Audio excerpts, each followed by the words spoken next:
stole her car, but she just happened to be in the back seat. She got in the back seat and didn't realize what she was. I'm like, oh man, yeah. I had a friend of mine. When you real little, you go have sleepovers with your friends. Okay, I think I was maybe like 9. And this is a true story. I went to school in Lake Worth, right, on 820, around that way. I went to spend the night at a friend's house. His name was Joe. For some reason, Joe and them, their parents, they loved dogs. But they had one dog that was, just specific to them. I mean, it was the top-notch dog up. They had like 3 of them, but this one dog, you couldn't do nothing. Otherwise, they were going to tell them to get you.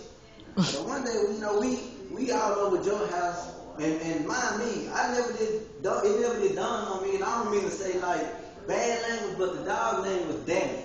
For some reason, they named the dog Danny. And like I say, that was kind of hard to me. I'm like, oh man, why would you name a dog Danny?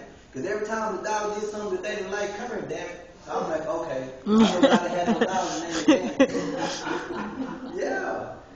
The other day, when I had my comedy show here upstairs like 2 weeks ago, I was talking about ice cream, but I don't want to talk about ice cream now because I had got cut off. But I love ice cream. I love ice cream to where I know Bluebell's the best made ice cream in the country. I like homemade ice cream. My grandmother used to have a homemade ice cream machine. So instead of us going to Dairy Queen like everybody else used to do, we just right there in the house. Like, Granny, you gonna make some ice cream? Yeah, I'll make some ice cream. Okay. And then you know how okay, we all parents. Some parents and grandparents, they have one favorite that they just choose. And they love all the grandkids or they love their kids, but they got one that sticks out too. Okay, when I was little, sometimes your mom, she could go out somewhere or whatever, so she dropped you off at your grandmama's house. And I had a grandmama that she was going to tell you what was on her mind. I mean, we used to go to my grandmama's house, and sometimes, you didn't want to go. I want to be at home or whatever. So as soon as your mom drop you off, you get out the car. Soon hear your grandmama on the porch. Come on in here, baby. And you start crying because you really don't want to be there. What you crying for? I don't want to be here. Go in that house and get in that bed. My grandmama had a bed that you had to run and jump on this house. So I never did get on there because I'm like, oh man, I can't jump that high yet. I'm a little boy. And you know how you go to your grandmama's house, you see something on top of the refrigerator. I want some of that.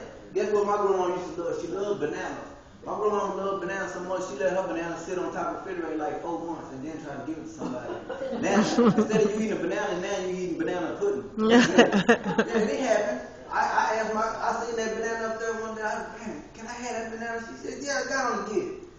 I get on the ladder, little step thing she had, get the banana. I'm like, oh man, banana brown, isn't that? I said, it's brown, not yellow. She said, what you gonna do? I said, man, I don't want this. I was gonna throw it away. She said, boy, you don't better not throw it away. What you asked for it for?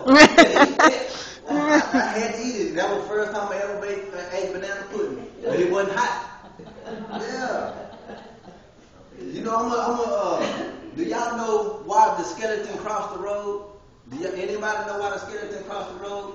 He was going to the body shop. Yeah, he was going to the body shop. Yeah.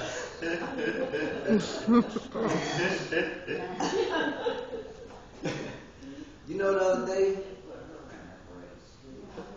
I was at work. I think it was the derby. When they had the derby in here, I had brought my son and my friend. We tried to surprise everybody. So we came in here and my son and them seen everybody with them hats on. They got scared and ran out the door. I caught up with them when I got to the mall. I said, why y'all take off running? They said, Dad, them people scared us. I said, how they scared y'all? They said they had them big old hats on. Well, I thought we was in Mexico.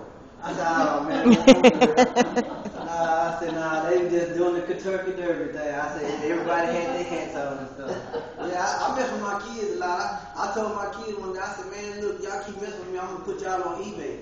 I just ain't going to sell you, I'm going to just give you away. And they were like, okay, Dad, we going to be good.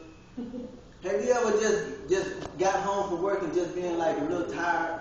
But when you got there, you already told your kids the day before, like, oh man, I gotta take them to McDonald's.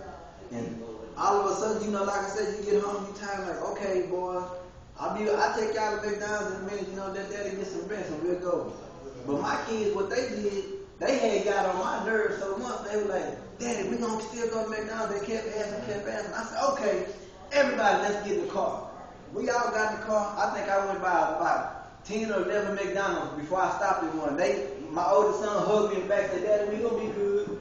I said, yeah, that means that if you having a bad day, you don't let the kids mess your bad. You don't let the kids mess your day up. Is what I'm saying. Yeah, that kids mess.